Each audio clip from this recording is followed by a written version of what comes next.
سوال یہ کہ سب سے بڑا چور کون ہے؟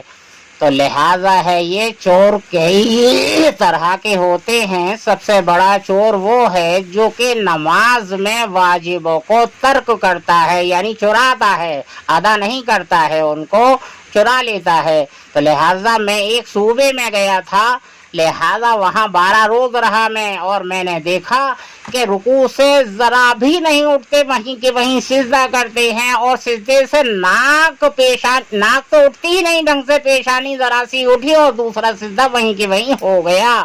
لہذا یہ اس طرح کہاں نماز ہوتی ہے جہاں کے واجب ترک ہو رہے ہیں؟ تو میں نے جب دیکھا کہ جمعے کے روز امام خطبے کی اذان سے قبل بیان فرماتے ہیں، تو میں نے ان سے کہا کہ ان کو واجبوں سے متعلق نہیں بتلاتے؟ کہا کہ یہ کہتے ہیں لوگ کہ نئی نئی باتیں ہیں، لہٰذا ہمیں امام کی ماننی چاہیے۔